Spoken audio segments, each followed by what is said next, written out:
Welcome, and thank you for joining us for another episode of In the Mood for a Movie. I'm your host, Jeremy, and joining me always is my brother, Brad. B-Rad, how are you, mate?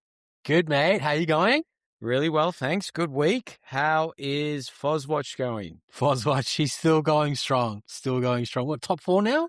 I think so. And it was at like 60 to... we got 50 last week, didn't we? Put 50 on. Smash them. I saw a stat that we've won every game 13 plus. It's more like 20 plus, apart from when we lost to the Panthers, who were coming first, and we lost by 2. Yeah, well, I mean, we talked about it earlier in the year, potential premiership. So, I don't know, man. Let's see how we go. Probably not, but there's always hope. Tottenham going to go down in the Premier League? God, last week to make it happen. I don't know. I thought they were going to go down, but I think West Ham probably going to go down. Yeah. Oh, yeah. Surely Everton play their best team, don't they, for the chance to knock Tottenham down? Yeah, of course they do. So it'll be good. It'll be a good one to watch, I think. Brad, this guy has got a lot of fucking books. Before we get into the movie, there will be spoilers, so you have been warned. Today, we're doing the 2014 action movie The Equalizer, starring Denzel Washington, available on Netflix and Amazon Prime, based off the 1980s TV show of the same name. Brad, want to give us a plot summary? Robert McCall, a quiet ex-operative trying to live a normal life, unleashes his lethal precision to dismantle the Russian mob after a young woman he befriends is brutally exploited. Great. So set in 2014, Brad, what were you doing in 2014? Not much, I think. I was 31. I just got into my elder years. Yeah.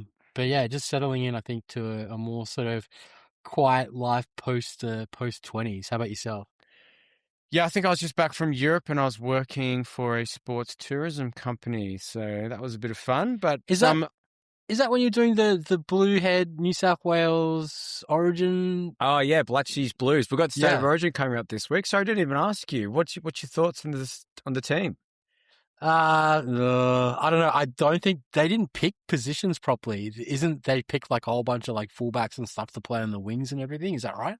I don't know. No, I don't think so. All I know is that they picked Teddy over Edwards at fullback, which is okay. Yeah, I don't know. I don't love the team, but I think we've got a couple of injuries as well. But their team also doesn't look too... I mean, Ola Kawaiu's in it. That's all that matters to me, I guess. Yeah, exactly. The big fella. Well, some other things that were happening in 2014, to get back on topic. Scotland voted to stay in the UK. Muppets. I'm pretty sure that movement was funded by some guy that won the European bill, like the $1 billion European Powerball Lotto. Like, what a waste of money. MH370 vanishes. That a ferry sunk in South Korea, killing over 300 people. A probe landed on a comet for the first time. I thought that was pretty cool. Ice bucket challenge. Brad, you do the ice bucket challenge? Nah, I missed that. That was so stupid. Did you ever do it? No, I don't think so. I did the other one, but I can't remember what that one was called. Oh, the neck and nominate one. Germany won the World Cup in Brazil, 7-1. What an ass kicking. I remember that. That was brutal. Yeah. Brutal to watch. Russia held the Winter Olympics before annexing Crimea, cheeky buggers. Their last Olympics. Yeah. Apple Watch was launched. Ellen, selfie at the Oscars before everyone turned on it. Frozen was released. Taylor Swift, 1989 was released. And Pharrell's Happy was the top of the charts. Before we get into the movies that were released that year, anything else exciting or worth noting? Well, worth noting, not exciting, but sadly, Robin Williams, Philip Seymour Hoffman, and Joan Rivers all passed away that year. Oh no! So that was a sad year. But on a positive note, that's True Detective. That debuted that year. Do you remember that? True Detective. Did you see that? Yeah, wow, what a show, man! That was unbelievable. Well, season 1 was great. The rest, but yeah, season 1 was fantastic. Or you didn't like Colin Farrell going around and beating up the bully for his fat redhead son? I sat there and I thought, what the hell am I watching? This is so bad. So some notable movies which were released in 2014. Inherent Vice, Chef, Foxcatcher, Whiplash, Birdman, The Grand Budapest Hotel, Interstellar, Gone Girl, Nightcrawler, The Lego Movie, John Wick, Edge of Tomorrow, X-Men, Days of Future Past, Guardians of the Galaxy, Transformers, Age of Extinction, Captain America, Winter Soldier. As you can see by some of those last ones, we're starting to get into the peak of the comic book / franchise era. And a lot of those movies as well, you'll also note are like trilogies. And this movie sort of resembles a little bit of that franchise era as well, and maybe comic book-ish. Any other notable movies, Brad? Just one more. We didn't mention American Sniper. That was, I think you like that. You like that one too. Yeah, it's a good movie. Yeah. What do you love? I was going to say, sorry, just shout out, I think my favorite movies, I'll ask you as well, but my favorite movies, I think, from that year, probably American Sniper, Nightcrawler, man. I love that movie. That is so good. Yeah, how about you? Any good call-out movies for them, Matt? Interstellar, Edge of Tomorrow, I really like. Gone Girl, John Wick, kicks ass. And I also like Inherent Vice, love my PTA. Apparently, I think I have to go back and watch Captain America Winter Soldier because everyone tells me that's the best one, but it was kind of meh. So maybe I need to watch it again. Brad, what do you love about action movies? Mate, I love a good action movie. We were talking about it. I think it was even in the last pod, like with comedies and stuff. You don't really have to think too much. Like, you can just sort of sit there and sort of enjoy it.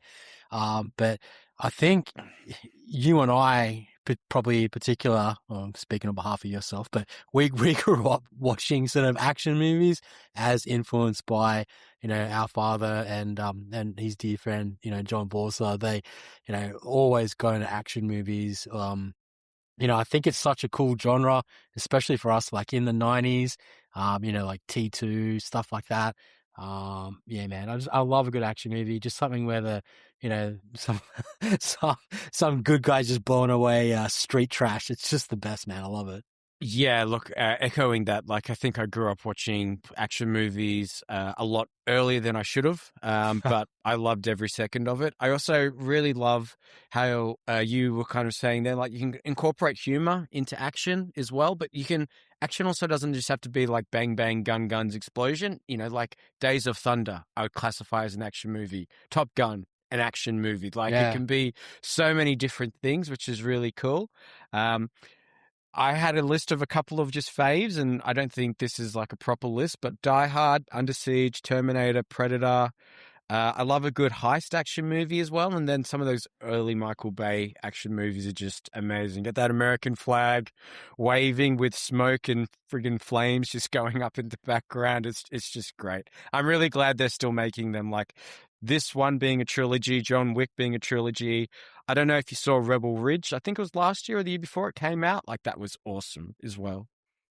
Yeah, no, I haven't seen Rebel Ridge, but I mean, you as soon as you started mentioning some of those movies, you're just plucking at my heartstrings. I mean, Terminator, Predator, Die Hard. I even classify like Aliens, like the second one, as like a bit of an action movie and stuff too. Like, man, it's just good. And like you said, like it doesn't. I sort of referenced it before, like, blowing away street trash. It doesn't have to be just that. It can be clever too. And, if you chuck like an Arnold Schwarzenegger, and he's got like all those little one-liners that are both funny and very thematic, and they just sit with you for the rest of your years. Like, yeah, just some good stuff. Yeah. So The Equalizer, as I mentioned, originated from a 1980s TV series. I had seen this quite a few times. Brad, you had not seen it before. I would love to get your thoughts on the movie. Well, I guess overarching sort of comment would be, where has this been all my life? I'm sad that I've missed it, but I'm glad that I have watched it now. But I think for me, sat down, turned it on, and it opened with like a movie, like a movie quote, and a quote like from Mark Twain there. Man, I love a movie that opens with like a quote. They don't really do it much anymore, but it was so good. But I like the vigilante justice. I think the movie was brilliantly directed, which I'll get into a bit later. And it's funny. It just vibed with me with other movies that I have seen, and I'm like, oh, that sort of reminds me of this, and it sort of reminds me of that. So, I think, for me personally, like I always, whenever I meet people, I always like to take the best of people, like as in like this person does that well and that person does that well. And, I'm going to incorporate that into what I do. And this movie, I feel like it does that. Like it takes the best of this kind of genre of movie and the best of that. And it's seen another movie do that and I'll take that. So yeah, I really liked it. Yeah, I thought it was pretty cool. Yeah, awesome. I'm looking forward. So everyone, shock. Brad also hasn't seen John Wick, I so haven't I'm seen John looking Wick. forward to you seeing. Same year, isn't it? Yeah, same year, and they're Yeah. like very, very similar movies. One's about, I guess, someone does a girl wrong in John Wick, without spoiling it too much. Someone does a dog wrong. And it gets them Well, both back into out of retirement, I guess. As you said, I love the slow start, like the setup of Denzel's character or Robert's character. And then from the 25-minute mark, we're on. It's just like, as he's kind of going into that Russian guy's office, I think it's like 2610. yeah. To be honest with you, you're just like, this is great. But I love it how, like, at the start, you're showing Robert at work, Robert playing baseball. Got a couple of thoughts on that. Robert helping his colleague getting into like the security role, like just seems like a good guy. Reading books, kind of chatting to people at the diner if they kind of, show any interest in him or whatever. So Denzel was 59 in this movie. And I suspect the character he was playing was meant to be a little bit older. I was going to kind of put in or I was going to have it in a nitty pick that, like, at times he just looked like a real old man running around. But then my brain switched. I was like, oh, he's just acting brilliantly. Like he's really putting in the work. So I even loved his like obsessive compulsive disorder, and apparently from the research I did, Denzel brought that part in, like where he folds the napkins, he does certain things with like the books and the placement. Just really great. I also like in the movie, kind of getting into it a bit more as well. Something that kind of really stood out to me this time watching is I really loved the reaction of Teddy, the bad guy, when he's so surprised at the man who he's meant to be hunting down. He's like, oh my God, it's like this guy, like this old guy, like who is that? Um, I was gonna say, yeah, no, that's a good point because he's like, oh, who's he working for? Like, he must be associated with somebody else. Like, he's adamant that it can't be just this one old guy that's like doing it. Yeah. And as you were saying before, like a lot of homage to different movies, a lot of heat I felt in this movie. But even some of the directing, some of those like kind of quick frame shots or whatever they were doing, I felt a bit like is it Ridley Scott who does like Man on Fire and stuff like that? Or is Yeah. that Tony Yeah. Scott? I always get them confused. Tony Scott. So I always loved Tony Scott. Those kind of quick action shots or whatever. Enjoyed the diner, maybe went to the diner one time too many, but I've got some thoughts on the diner. Well, I guess I'll say that now. I like that the diner was sort of like, to me, his bat cave in a Mm. sense. So it was his safe haven, and then people come in and they disrupt his safe haven. So he goes out and takes action. But then at the end of the movie, he's back in his safe haven sending emails like, yeah, I can save you. And it's, as I said, it's sort of like his bat cave where he now will be sort of researching or getting his information before he goes off to save certain folks. On that too, because I was going to ask a question later, but you brought it up here now, so I'm just going to add it now. Like, does he ever sleep in this movie? Because I feel like he's at work all the time. He's never in his bed. And then at night, he goes to the diner and then does all that. Like, I never see him sleeping. Like, is that some kind of past trauma or some training or something like that, do you think? Or do you think he actually sleeps? No, I think he sleeps. I just think he has insomnia. So, like some nights Okay. when he can't sleep, I imagine he's going off to the diner. Okay, cool. Or like for a walk or whatever. But of that, favorite diner settings, Brad? So I had Seinfeld, Friends, Equalizer, Pulp Fiction, Heat, Zodiac. Any other diners you can think of off the top of your head? Oh my God, Seinfeld is so iconic. That's so good. Not off the top of my head. I do like the shout out to Pulp Fiction because I think that's probably the most action and done it's ever seen too. Yeah. Bitch. Yeah. Yolanda. Yolanda. Bitch, be cool. Yeah, be cool. Be cool. Something else, which I don't know if you picked up on, which I picked up on this time. So every time he has an interaction with someone before he kills them or, you know, with the corrupt cops before he makes them like give the money back to Ralphie's parents, they always ask, who are you?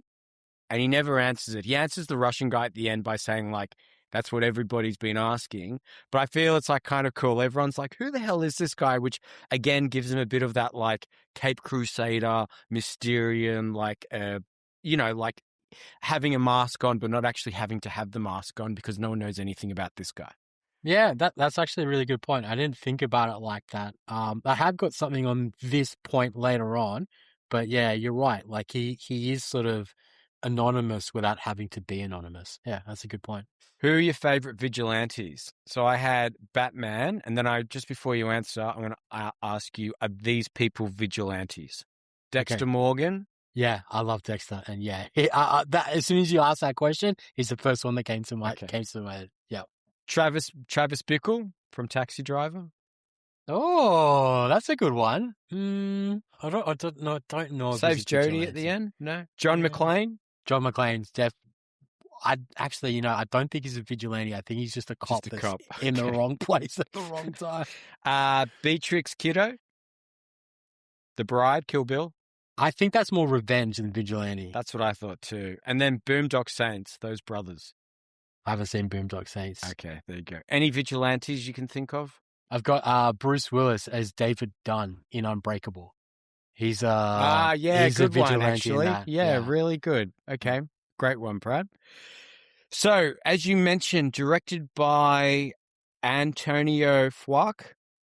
Is it Fucker or is it Fuqua? I don't know. I didn't want to say it, but so he came up directing a music video, and one of the ones I saw was Gangsta's Paradise. Nice. Great song. And then I'm pretty sure that, so he directed all the Equalizer trilogy.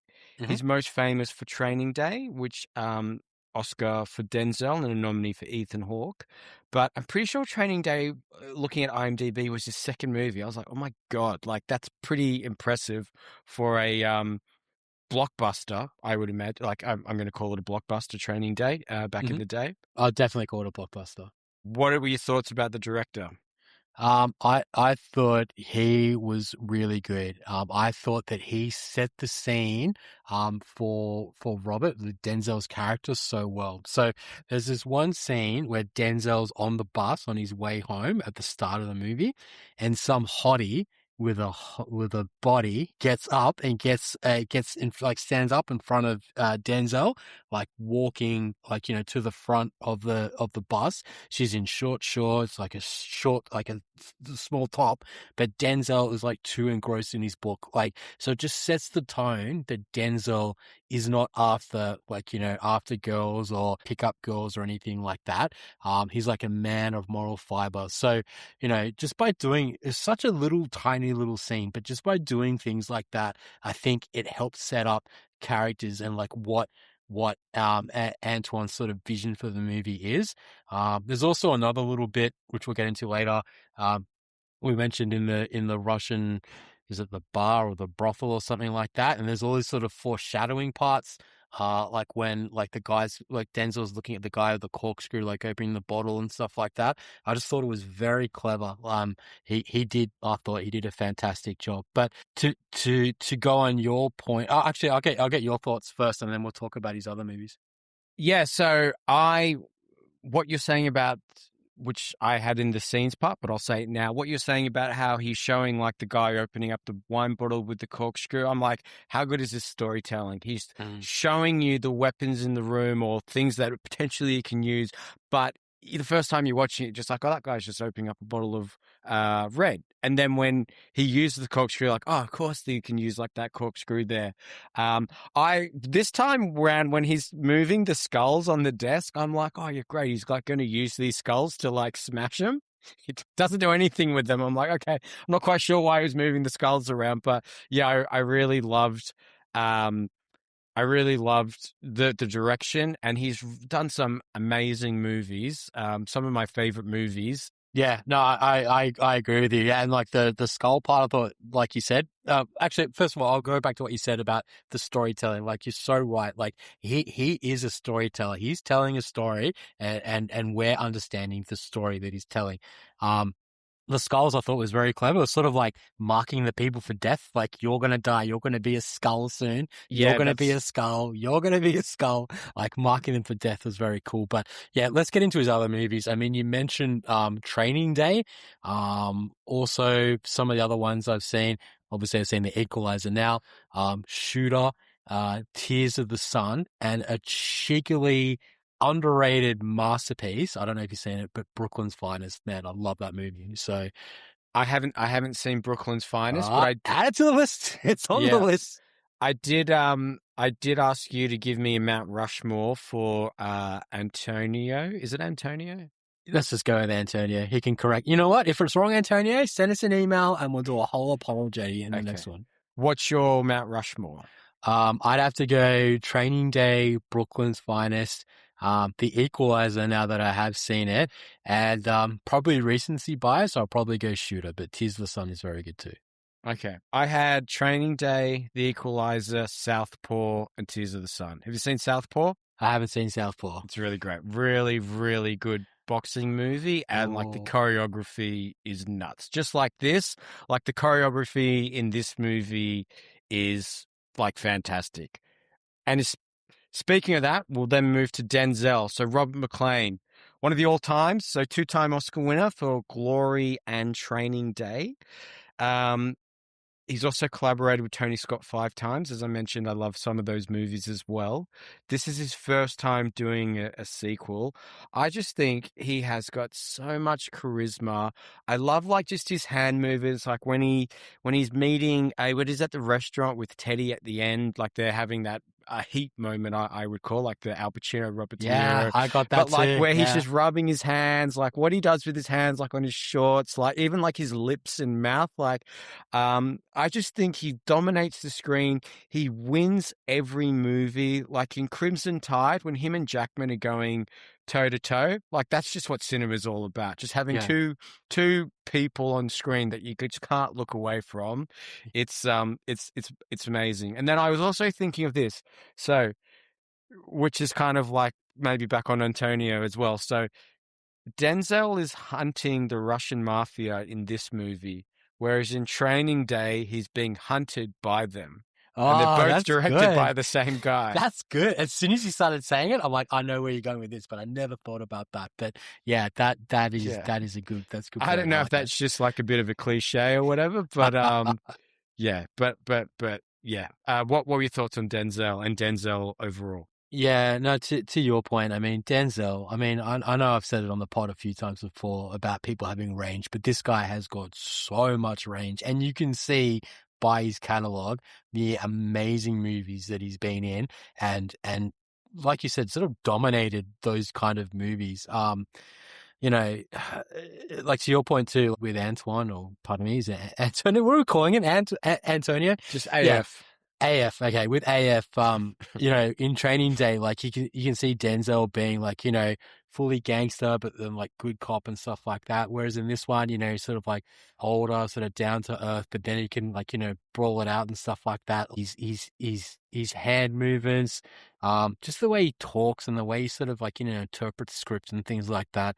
I wouldn't be surprised if there was some sort of ad-lib sort of parts in movies where he sort of just rolled with it. But yeah, he's one of the all-timers, I would say. So I've asked you for a Mount Rushmore. Now, the difference with this one to our normal ones is we're not going to pick you can't pick either of his Oscar movies because they're automatically a Mount Yeah. Rushmore. So you can't pick Glory or Training Day. Because they would both be in mine, but obviously we're not going to pick them. But you know what?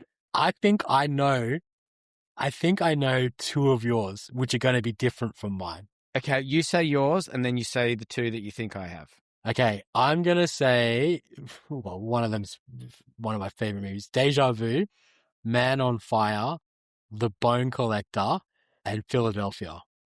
Okay, and which ones did you think I had? I know you love Crimson Tide, and I know you love The Siege, so I'm thinking you've got those two in there. But I completely understand if you don't, because they're amazing movies. So I was looking at The Siege a little bit. I don't have The Siege, but I do have Crimson Tide. So Okay. it was very, very difficult because I've It's also hard. got two other shout outs. Yeah. So Flight, He Got Game, Man on Fire, and Crimson Tide. Nice. What were your other shout outs? Unstoppable and Remember the Titans. Yeah, I remember the Titans as well. I haven't seen Unstoppable. I need to watch that. We've got that on the list because Okay. it's just the best. So David Harbour, Brad, playing Masters or Frank Masters. Before we get into David Harbour, did you see something in his bio or something like that you think I might have got excited by? Not that you got excited by. I knew him from Walk Amongst the Tombstones, which I quite like, and I know he's in Stranger Things, but I haven't seen much of that. What did you get excited about? So he's born on my birthday. Ah, so other... Yeah, sorry, I knew that. Well, yeah. So here you go. Other famous people or celebrities born on my birthday. Mandy Moore, Charlie Hunnam, Daisy Ridley playing, Rey from Star Wars. Oh, nice. Set us up. Babyface. I don't know who this guy is, but he's a rapper. Haley Joel Osment, Steven Seagal, John Madden. Wow, Steven Seagal and John Madden. That's bullcrap. I bet you I got no one that good on my one. Yeah, so as you're saying, David Harbour or Jim Hopper from Stranger Things. I liked the slimy character he had. I thought he had a pretty good Boston accent. I don't know if he's from Boston originally. I really enjoyed the accent.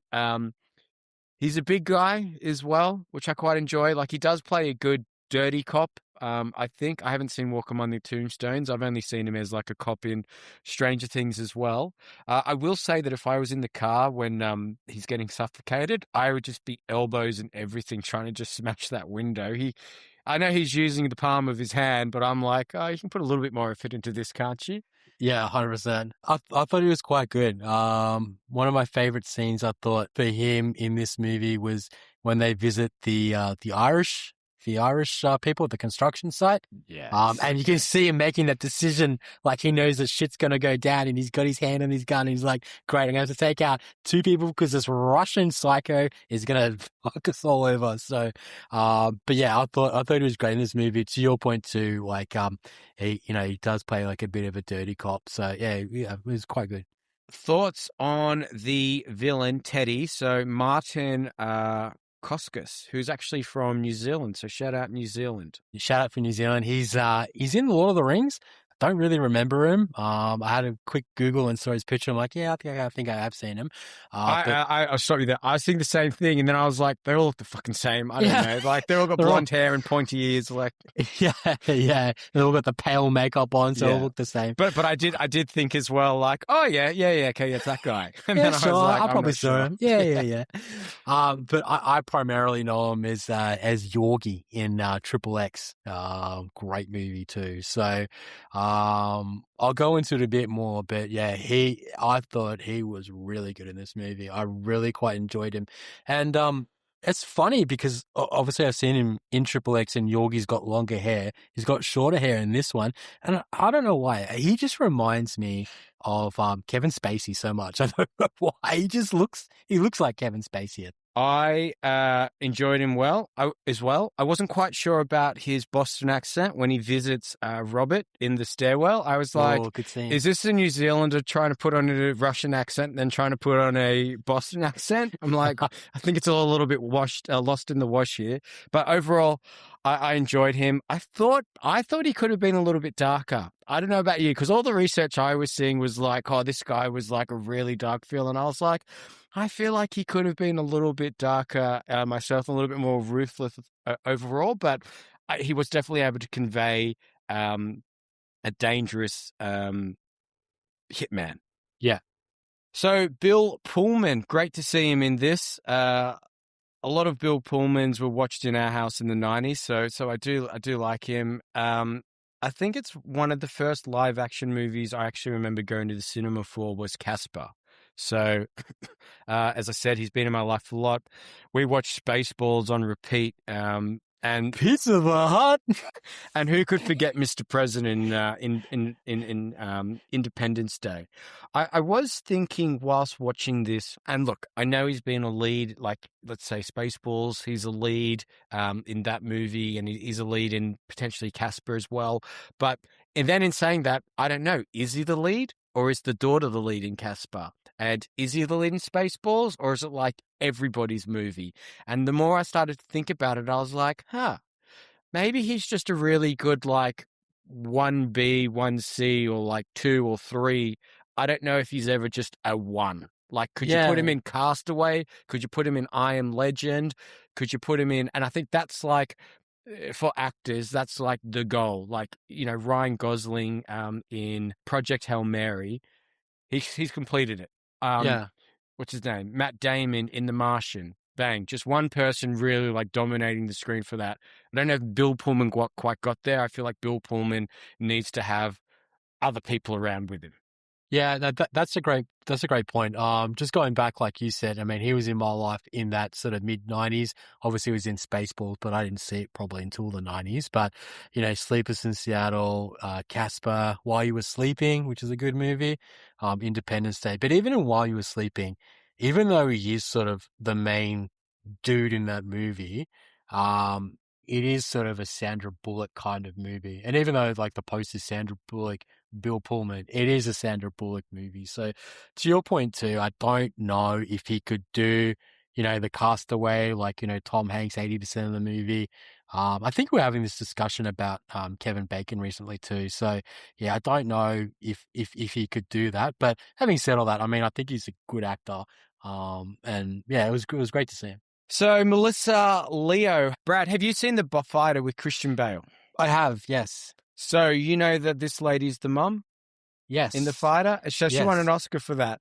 Tremendous. Such a tremendous role in The Fighter. I absolutely loved her. I feel like Bill and Melissa, they're in it for a short piece. They're only really in it for one scene, so they don't get to cook too much, but they do pretty well. I didn't think she had, as I said, a whole lot to do, but I still think she was great. When she says when she turns to Bill and she's like, he came to ask for permission, I'm like, hell yeah, like this is here we go. Yeah, here we go. What did you think of Melissa? Yeah, she was great. I mean, she didn't really have too big a role, like Bill Pullman didn't really have too big a role, but yeah, I thought she was great. Her catalog of movies was amazing. So, I was just having a quick look earlier. I mean, I know she did Prisoners the year before this, which is a great movie. But yeah, I thought, I think this is a good role for her. Like she did this role well. Chloe Grace Moretz. So Terry, who plays Terry. I didn't realize, but it's the same girl from Kick-Ass. Have you seen Kick-Ass? I haven't. Okay. I think I've seen parts of it, but I haven't seen it. Like, you know what I mean? Yeah. So she was 17 at the time of filming. I thought she was fine. I didn't think she was anything special. I did, in the research, I saw that she hung out with real prostitutes and they told her to put on weight because apparently if you're a prostitute, you got to have a little bit of meat on the bone, I guess they say. A bit of cushion for the pushing. Yeah, well, in case apparently other things go down so you can kind of defend yourself or whatever. But it sounds a little weight dark. around, as they Yeah, say. don't want to go too far into that. But what did you think of Terry or Chloe? I thought she was fine. It's funny how she's sort of like the center point or the reason why McCall sort of goes back to the way he was before. But then she's only in it for the first sort of 25 minutes or whatever, and then after that you don't see her again until the end. So, yeah, I mean, I thought she portrayed a prostitute or whatever would go through in terms of having a bit of a hard life and things like that. So, yeah, I thought she did what she needed to do in this movie. Yeah, I was thinking about that as well when I was watching it again for the second time this week. Yeah, she's only in at the start, kind of, she does her thing, she gets beaten up, and then Denzel is like, all right, I'm back. And then, yeah, she's at the end, like, oh, thanks for helping me out. And he's like, you've unleashed the beast, lady. But yeah, thanks as well.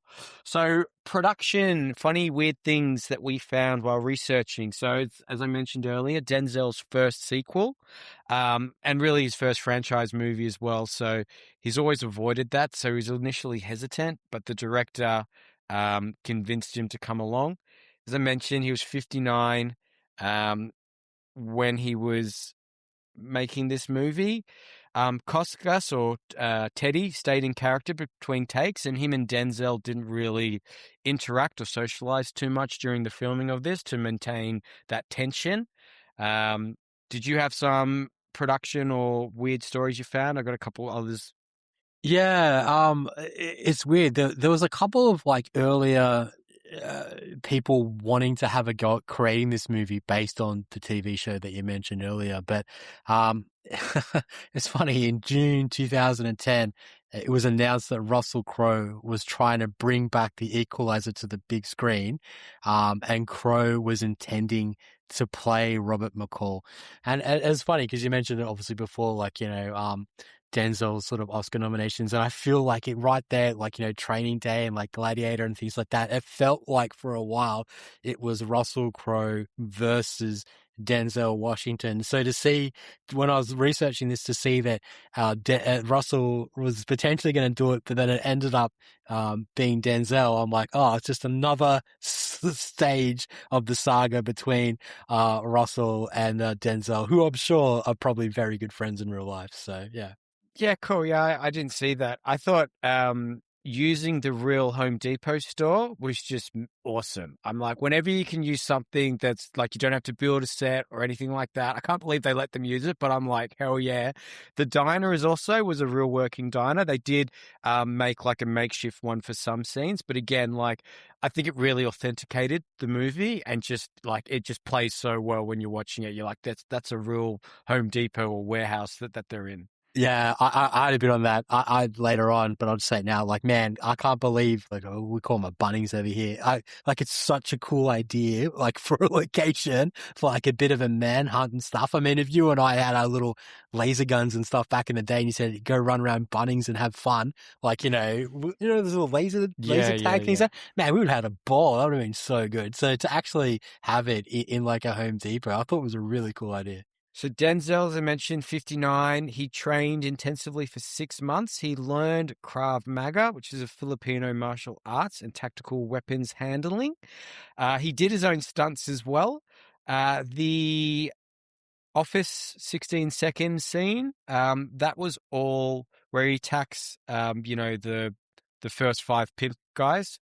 So that was all shot in one take to show the choreography, which I thought was pretty unbelievable. Wow, that's insane. And then something which I realized, and then I looked it up just to double confirm. So Robert never actually is shown shooting a firearm. So he never actually kills anybody with a gun. In The Office, where the guy gets shot in the neck, he twists the henchman's arm, so it's forcing him to shoot his boss. Okay. He does use the nail gun, but it's not an actual, handgun or machine gun. So I thought it's pretty cool. You never see him use it. Doesn't say that he doesn't. Like, I think maybe when he's in Moscow, he might use some type of gun or something. But everyone else is, neutralized by creative ways. Yeah, that's cool. It's funny you mentioned that, because as soon as you said that, I'm like, oh, didn't he shoot the main Russian dude? Like, the 5 pimp dudes or whatever. But yeah, you're right. He twists the arm of the other guy who obviously discharged the gun. So yeah, that's cool. He does use like a lot of knives and corkscrews and books and whatever else is lying around. Box office, Brad, what are the numbers? So the production cost of this movie was around 55 to 73 million, but worldwide it box office 192.3 million, with a domestic US of about 101.5, but it opened number 1 in the US box office. So, it was for a mid-budget R-rated movie, I think it was, I think it performed quite well. And you can see why, they got the green light to turn this into a trilogy. Nice. So Transformers Age of Extinction was number one that year and it made $1 billion. And then The Hobbit, The Battle, I haven't seen any of The Hobbit, so I wouldn't bother that, but that was just under $1 billion. So apparently, I was listening to something the other day. Peter Jackson has made the most money out of films or the most successful box office because it's all Lord of the Rings. Because it's all Lord of the Rings and The The Hobbit. Hobbit. So, like everything, each one made nearly $1 billion each, yeah. I think. Yeah. So Oscars and awards. So no Oscars, but should they be nominated or won any? Well, I was thinking, AF, Denzel and Costas, Martin Costas could have probably got a shout out for me. But then when I was looking at it, I mean, Jake Gyllenhaal didn't even get a nod for Nightcrawler. So if he didn't even get the nod for that, then these guys had no chance. So, yeah. But AF, I thought, having a look at the other list of the other people, I thought maybe he could have got a look. It was pretty stacked for best actor. My man Michael Keaton got robbed for Birdman from Eddie Redmayne, but he was good in that. That was a good movie, Birdman. Yeah. And then Steve Carell, Foxcatcher as well. I also was like, I think one of those two maybe should have won. But I also haven't seen The Theory of Everything, so take that with a grain of salt. So the scenes. So first scene that I put down was the late night diner where he's reading the novels with Lana and chatting with her. Or I guess they're bonding over literature and he's telling her about how he's reading all the books that his wife wanted to read. Any thoughts on that scene?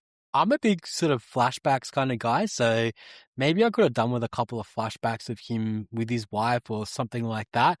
But I think that after that one, it sort of leads into the tire pulling scene.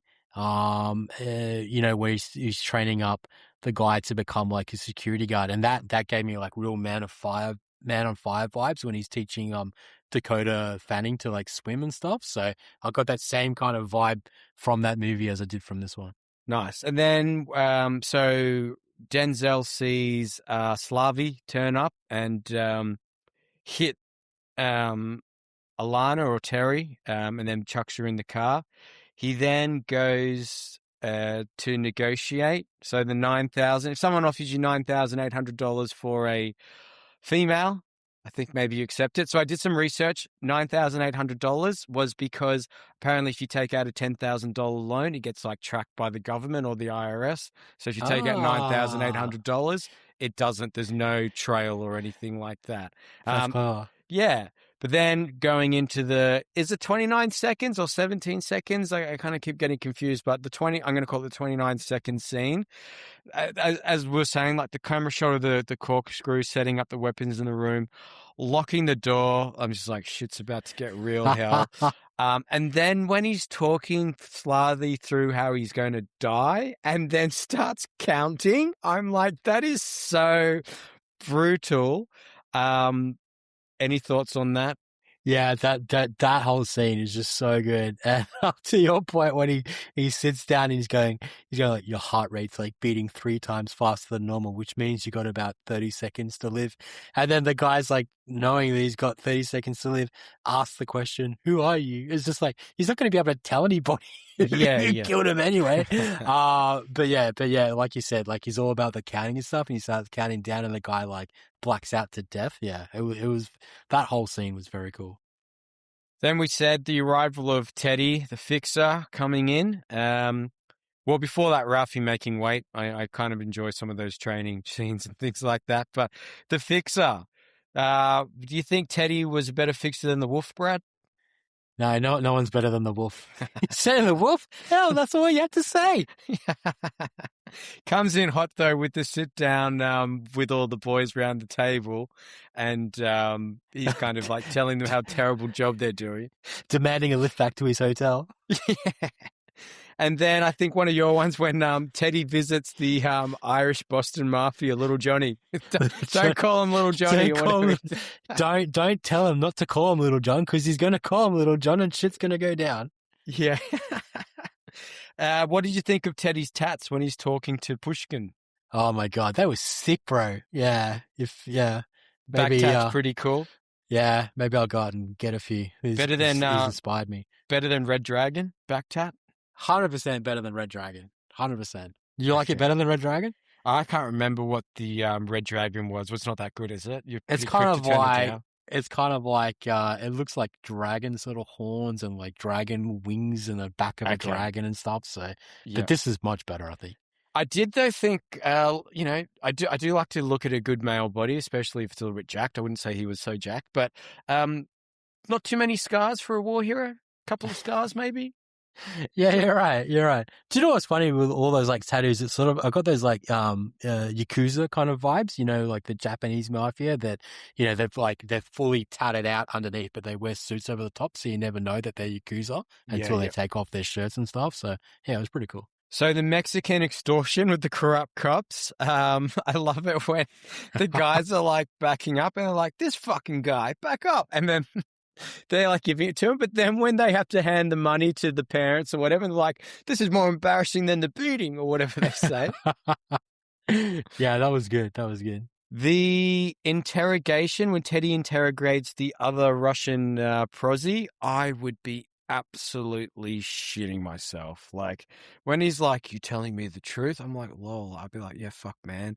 And then, like, again, shitting bricks when he's, like, touching the face. This is before he chokes her out or kills Yeah, when he her. gets to the glass of water and stuff. It reminded me of Showdown in Little Tokyo when, the Japanese mafia guy is, like, got the lady before he grabs a samurai sword and, like, cuts her chops neck the head or whatever. off.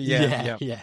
I did, though, think that glass of water is definitely falling off the table as she's getting choked. Like, she's 100%. I don't know why she's not kicking harder.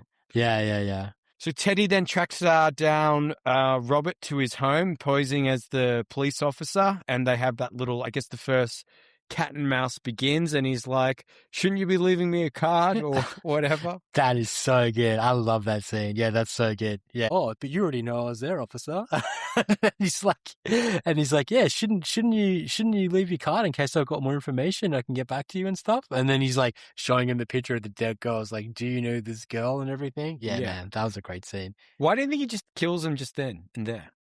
That was a good point. I thought about that too, but maybe he doesn't know 100% if he is the killer, or B, like if he doesn't know who he's working for. So if he's like working for somebody else, then maybe he wants to obviously kill him, but then find out who else he's working for too. I had to include the baseball scene because I do love a good sports scene in a movie. You alluded to it, so go there. How is he hitting them, do you reckon, Brad? Do you reckon, so he's an outfielder, but you reckon he's like a Darryl Strawberry? Like, what are we thinking? Yeah, I reckon with his skill set, I reckon he's slugging a few home runs. Yeah, I was thinking like his eyesight must be pretty good. Like that would be a freaking basketball that he's swinging at. Yeah. My next question is Ralphie playing or is he too big? Maybe a catcher? I don't know. Can he get down that low? He could be a catcher. What do you think about Denzel stealing the other guy's catch? Nah, he's got to get his stats.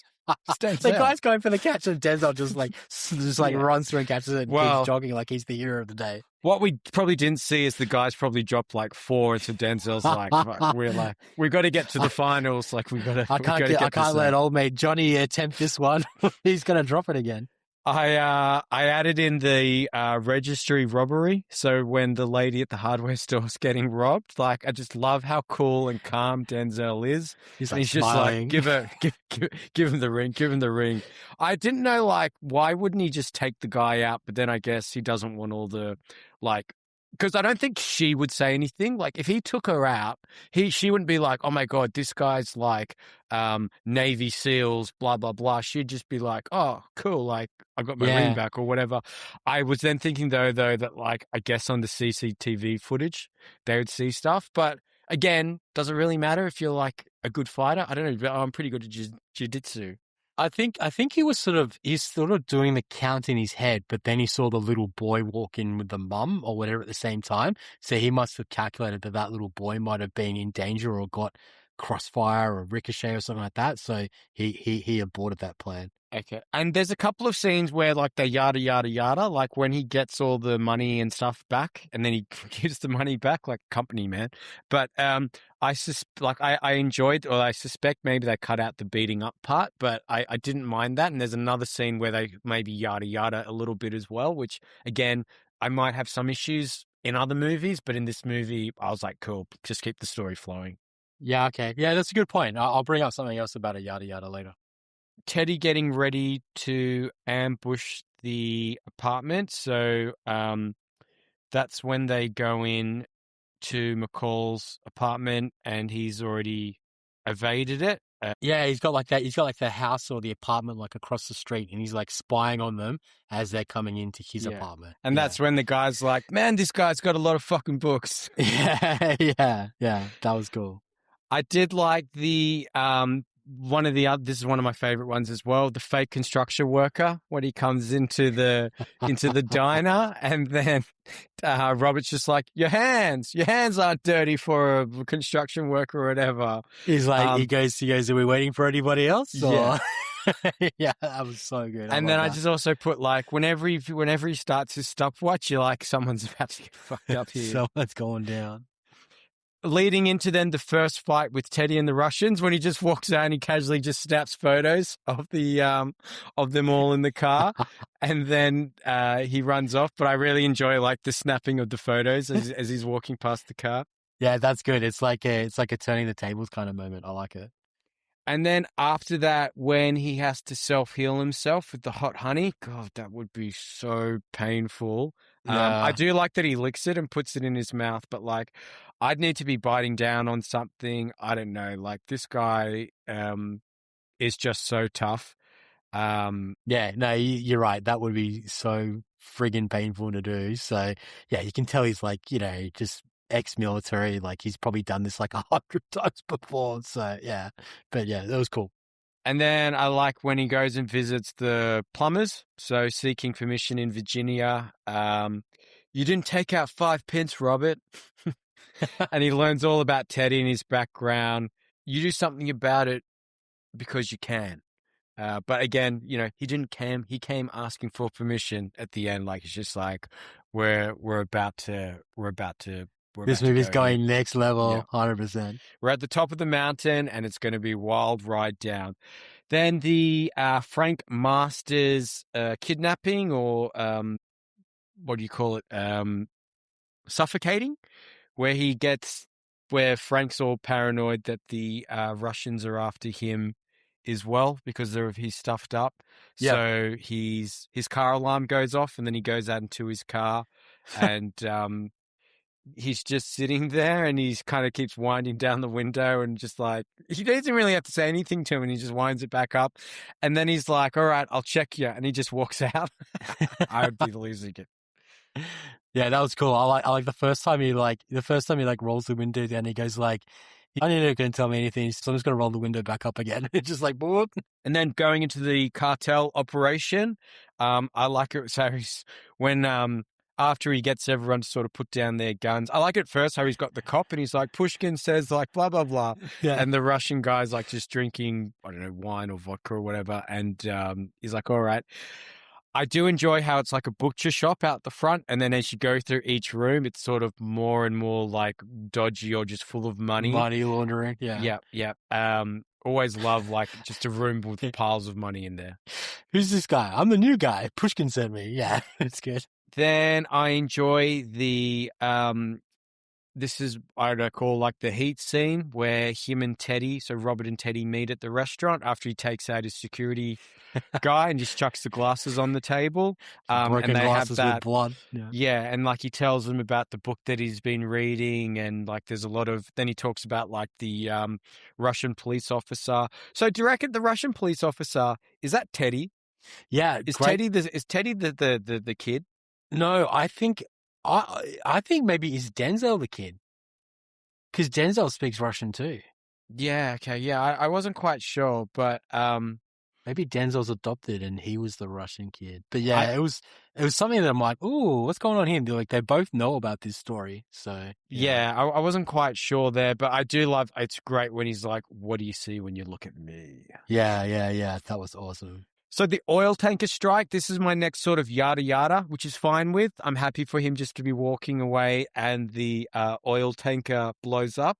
I would have liked to seen a little bit more urgency from Denzel as like half of Boston is blowing up around him. He's very casual, especially that oil truck blows up as well, or gas truck. Like I'm like a slight jog wouldn't Yeah. Or might be time, needed here. or time it better so you're much further away from the crime when the when the bomb goes off. Then leading into the hostage situation, which is great that they kind of bring back, setting up why you see so much of the work colleagues at the start to bring them back in. And now he's like, oh God, I've got them back to the warehouse guerrilla war. Like that is just that last 15, 20 minutes when we're in the warehouse is awesome. just so amazing. So I love how he's using the hardware store tools on all the people. So Brad, what would be worse? The barbed wire hanging, the drill, a tree trimmer to the neck, a microwave bomb, or the nail gun?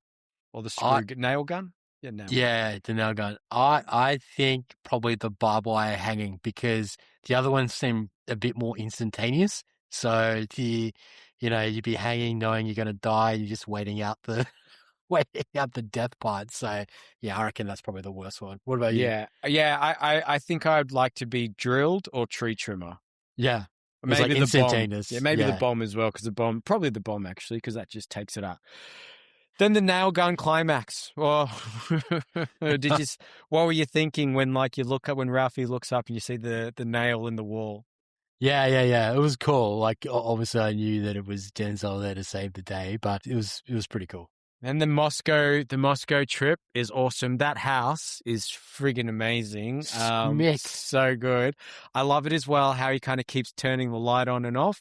And I think it clicked with me the last time. Maybe he has to keep turning it off because he doesn't want the electricity on. I don't know if that's what it was, but or maybe it's some psychological kind of warfare type thing. But I love he's like, "Why are you here?" And he's like, "To get the head of the snake." Yeah. And then he's like, cool. "What for?" Like, what was? He's like, "Peace." Yeah. He's like, "Oh, I can buy peace." Yeah, but like that Pushkin, even if Pushkin could buy peace and like let this guy go, that he's always going to hunt down and track down Denzel. So the only way for Denzel to get out of this mess is by killing him. Yeah. And then I guess meeting Terry at the end and then posting the ad and responding to people that need help. Any other scenes, Brad, you want to mention? No, I think you covered it all. So I think we can go into the Hans Gruber. What was your Hans Gruber, Brad? I had so many good scenes, but I think my favorite one was the Russian bar brothel scene, like where he kills the 5 guys at the start, because it happened pretty quick, and it's the first time I knew that Denzel's character Robert was like this, and I'm like, oh shit, like we're on now. So yeah, I quite enjoyed that.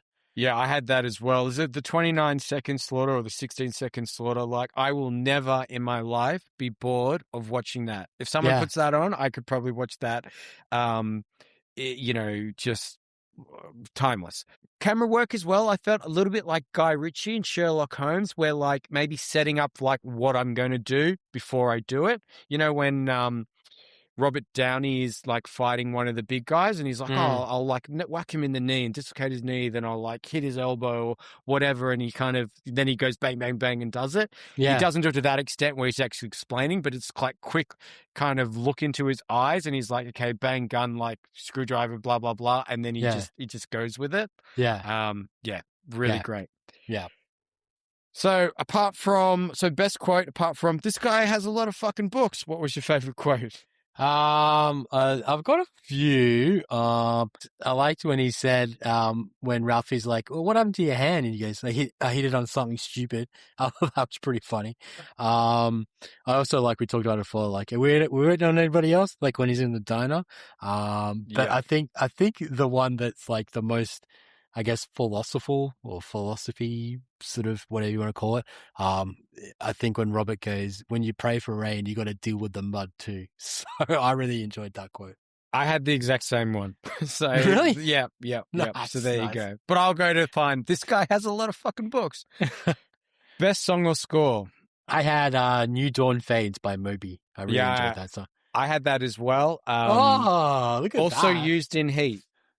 Is it? Yeah. Nice. I didn't mind the score as well, like the score at the end, but I think it was just New Dawn Fade as well at the end. So, Yeah. yeah.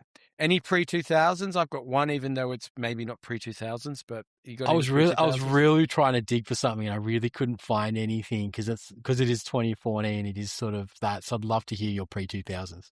Handing out CDs to promote your singing career. Oh, that's a good one, Jeremy. Another That's a CD. good one. Yeah, we've already done the CD though from the best offer, but Good maybe one. not so much pre-2000s, but there you go. Benjamin Button, Brad. What's the Benjamin Button? I love the unsaid truths. So we'll go back to that scene again where Teddy rocks up pretending to be the cop. Robert knows that Teddy isn't a cop. Teddy knows that Robert's the guy that's responsible for everything. But they're both playing their character well. So, neither of them broke character. Like, hey, you want to leave me a card? No, it's okay. Hey, have you seen this person? This person's dead. Have you talked to them? No, I haven't. But they both know that they're lying to each other. So I just thought I love that unsaid truths, and they're both just playing their character. I really enjoyed that. Any others?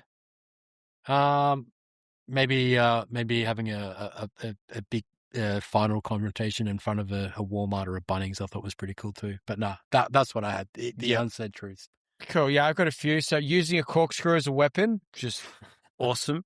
The country estate, so the plumber's country estate, loved it. Love a big property. And then the Russian mansion too. Using the real hardware store in the final battle, as I already said, that just rocks. That's awesome, as you said as well. Stopwatches. Great use of stopwatches.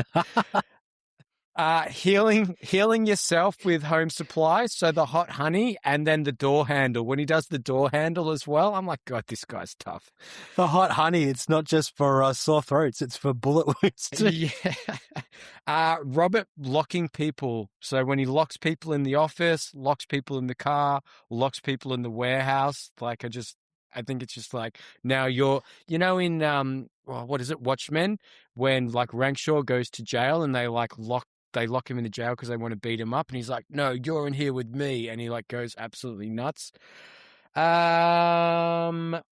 Villains in a suit. Always enjoy that. And then Russian villains just always works, especially because they're, bad boys at the moment. What's your favorite villain or favorite type of villain, Brad? Yeah, Russian villains is a great call out. I think my favorite villain is someone that has been betrayed and they've got like a reason to be villainous.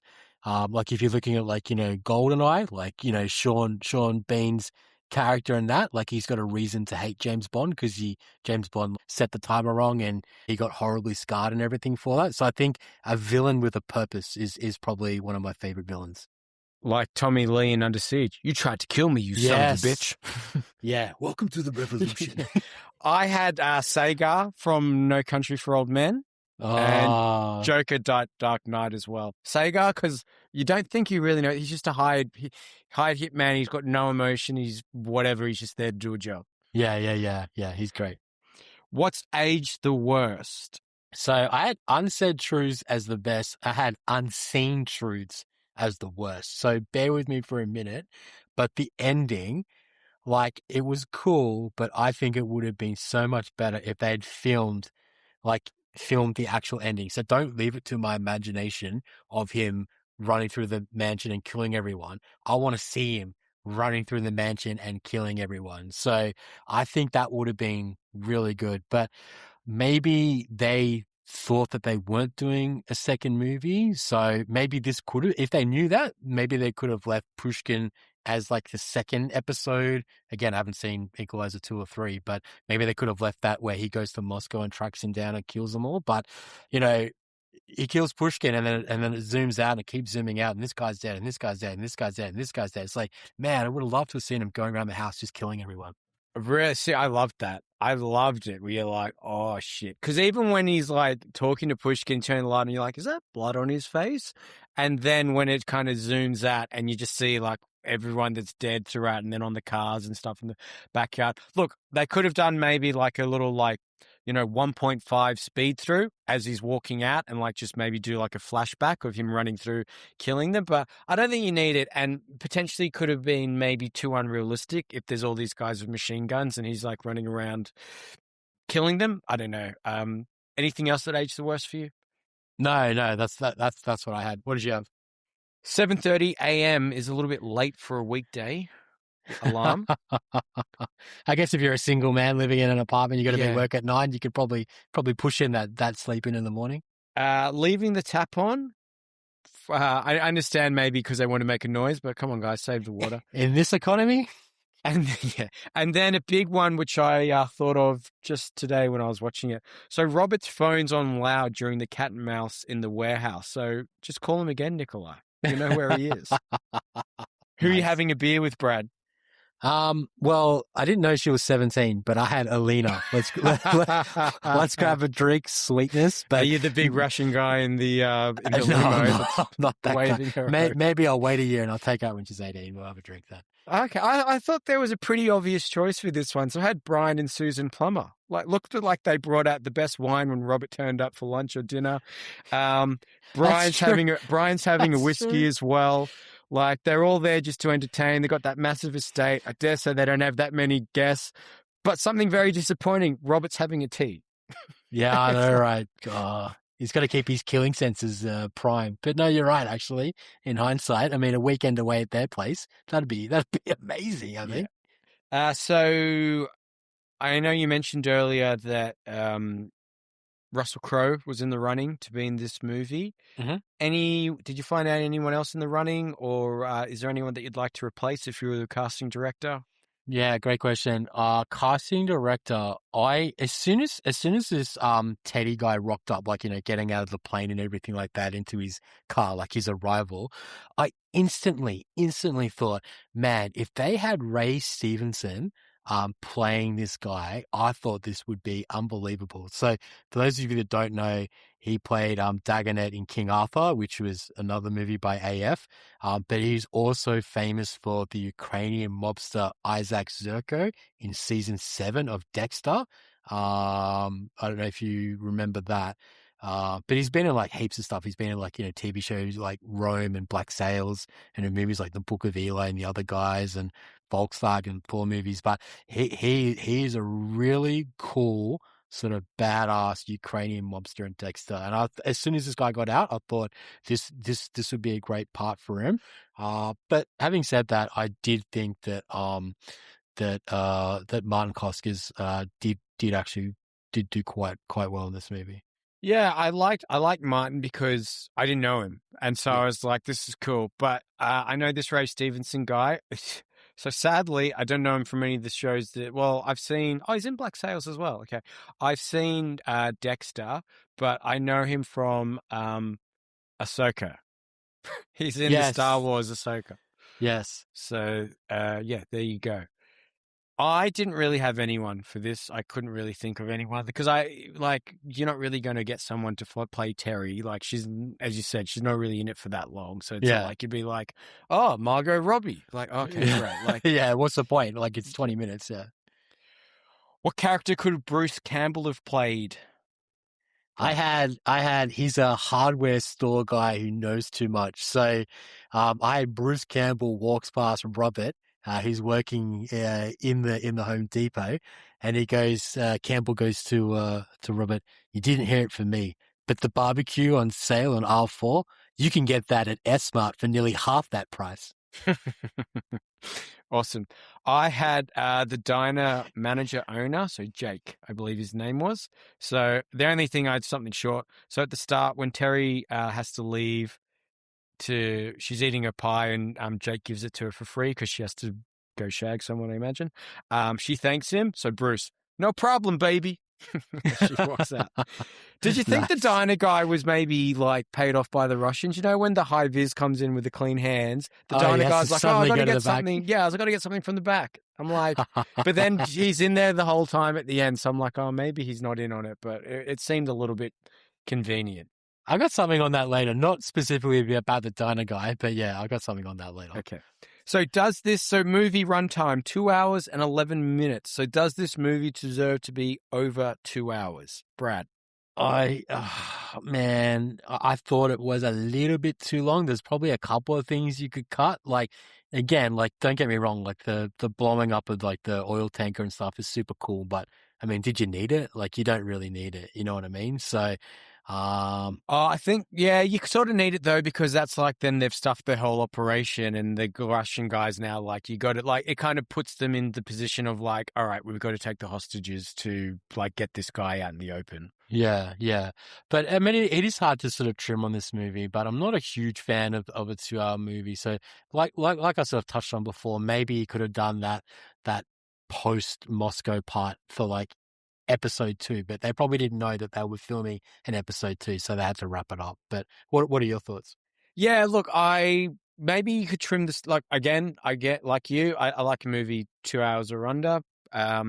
I think you could maybe trim the start a little bit. Like, there's maybe one too many diner scenes. There could be maybe one too many interactions with Ralphie. I understand that you need to have the interaction with the work colleagues because then that sets up the end of him rescuing them. But he's a nice, good guy anyway. Like, you could have Ralphie at lunch and then maybe Ralphie doing something else. Maybe you didn't need the scene where the lady's getting robbed in the hardware store or in the warehouse. Yeah, Like, that doesn't really add too much to it. And then, as you said, like at the ending, you could probably trim down like, hey, Robert, I've been like looking over all the bus stops. You know, I've been coming here every day to see you. Like, they could have a quick interaction.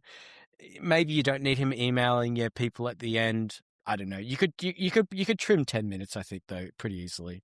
yeah, yeah, But yeah. it's Like, saying it's fine. It runs well. It's not too big a deal, but yeah, I think you yeah. could trim a little bit. Like even was it Ralphie's mom? Like, with the insurance money scam with the cops and stuff like that. I mean, I guess you could get all that part out. Like, you don't need it. So, porn title. I had the Climaxalizer. Once the stopwatch begins, it only takes 16 seconds to get started. The climax. Oh, that's a good one. Um, I went on a play of that James Bond movie From Russia with Love. I had From Boston with Love. So Robert gets back at Pushkin by organizing Boston prostitutes to operate in Moscow, further cutting down his business. Clients don't even realize that the girls don't have a Boston accent, as they always have their mouths full. Okay. Um, best outfit or prop? What are you taking straight to the pool room? We might have the same thing. I went the watch. No, okay, different. Good one though. I had the painting. I think it's a painting of Mary, I believe. It's in Slavy's office, and it gets blood stain on it, so you see it a second time. Oh, yeah. Yeah, That's good too. I just imagine it must be expensive, but I also love a good painting, so I decided that. Nice. That's a good one too. Frederick Zuller, I'm sure we got the same, but who was your best performance on or off screen? Oh, I actually don't reckon we do. I originally went with Martin Koskes, but because I had that whole Ray Stevenson thing, I thought maybe not. So I actually had AF. I thought his direction in this movie was awesome, and the way that he was able to tell the story, I felt like really came through for me. So I know you got me a couple of pods ago with Dead Presidents, and I thought the directing was amazing on that. And the directing on this was amazing as well. So yeah, it was really good. I had him. Proud of you, mate. I'm glad we don't have the same person. So I went Denzel. He Denzel. just, as I said, Yeah. wins every scene he's in. Love him, but I had the director close second. Yeah. Brad, what happens after the credits stop?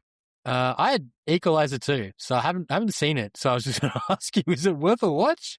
I can't remember it. I haven't seen it. What I saw online researching this one is Bill Pullman's in it more. Oh, wow. Yeah, so there you go. So maybe it is of interest, but It goes from a 1D to a 1C. yeah, exactly. I can't remember it though. Maybe I'll have to watch it and then I'll remember it. But I'm sure it will be on this podcast at a future time. So Masters is raped and then quartered by the Russian mafia within 24 hours of him being in prison. I had Denzel jet-lagged from his return from Moscow, wins the baseball league, hitting 2 homers in the Handyman Cup. And I had a question: is Robert looking for a new job? The handyman cup. Man, I love it when you go to that detail. That's the best. Is Robert looking for a new job? I've got an area of grievance on that later. So, but Okay. yes, he should be. He It should be. I didn't have any theories this week. Did you have any theories? I did, but you already sort of touched on it. You already sort of nailed it, Jeremy. You're on fire this blood. Do you think they lifted the timing, the foresight, seeing things in advance from Sherlock Holmes, which came out in 2009? So you had it too when Robert Downey Jr. is sort of going, all right, I'm going to kick this guy in the leg and I'm going to break this guy's arm. I'm going to do this. And it's like Denzel's kind of doing the same thing, like, 16 seconds, I'm going to do this, I'm going to do that, I'm going to do that. So yeah, my theory question to you was, do you think that they lifted it from Sherlock Holmes? But it goes into what we talked about earlier, where they take the best of other things. Yeah. Nice one. Because when I was explaining that to you earlier, you're looking at me like I was like, I don't think you've seen Sherlock Holmes. No. I'm looking at you going like, you son of a bitch, you just stolen my theory corner. So the Dom Toretto, what's the life lessons from this movie? So I had shoot first, ask questions later. So too many times people pulled a gun on Robert and waited too long so he could take them down. Just shoot him, guys. That's good. I had don't fuck with strangers. You never know which one can kill you in 15 seconds or less. I forgot to mention actually in my favorite scene, and I like that one, Brad, thanks for sharing, when the Andre is pointing the gun at him and he does like the switch thing, and then how he gets it off him and he can spin it around and point it at him. That's cool. That was cool. That was super cool. I remember that scene. That was super cool. Airing of grievances. I got a lot of problems with you people. Brad.